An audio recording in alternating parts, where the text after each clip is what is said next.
C'est ce vendredi 30 mai 2025 à la Maison Russe de Brazzaville que s'est tenu le lancement officiel du Coin des Adolescentes, un espace dédié à l'éducation, à l'orientation et à l'accompagnement des jeunes filles. L'événement a été organisé par Women Center, placé sous le thème Ados face aux défis de la société. Cette rencontre a réuni plusieurs personnalités de divers horizons venues partager leurs expériences et expertises avec les adolescentes. Ne vous dites pas qu'on va se moquer de vous, ça ne fait rien parce qu'on apprend en tombant, on apprend en faisant des erreurs.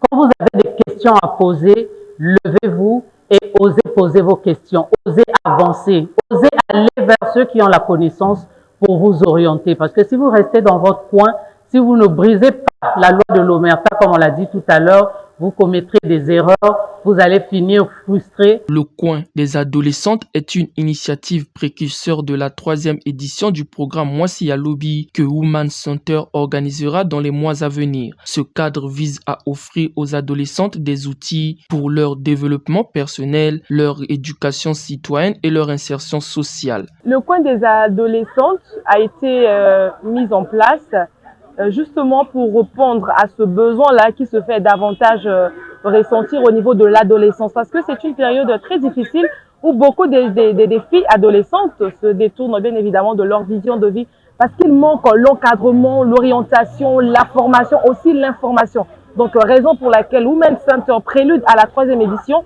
de Mwasi Lobby qui se tiendra au mois prochain, a voulu mettre ce centre-là en place pour faire participer des filles adolescentes dans la vie future, parce qu'on ne doit pas minimiser l'ado parce qu'elle a 11 ans, parce qu'elle a 12 ans. On doit voir sa vie future parce que c'est la femme de demain. Les participantes très réceptives ont exprimé leur gratitude et partagé les enseignements qu'elles ont tirés le long de cette conférence.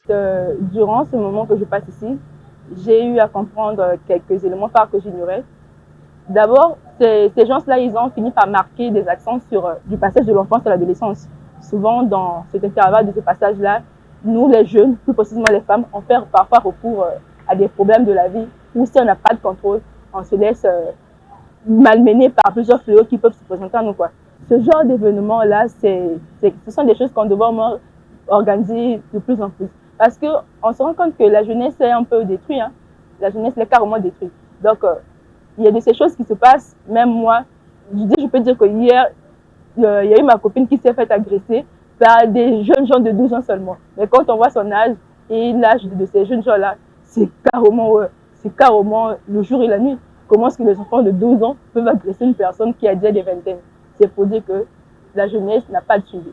J'ai compris que suivre les réseaux sociaux n'était pas forcément une bonne chose. Nous, en tant qu'adolescents, faisons face à de nombreuses circonstances, difficultés, et l'activité d'aujourd'hui nous aide à prendre en considération ces difficultés afin de nous améliorer. Signalons que Mélissa Nzoussi a été officiellement désignée comme ambassadrice de cette campagne de sensibilisation et de promotion de l'éducation de la jeune fille. À travers ce projet, la Maison Russe de Brazzaville, en partenariat avec Women Center, envoie un message fort, celui de croire en la jeunesse féminine, de l'écouter, de l'outiller et de l'accompagner.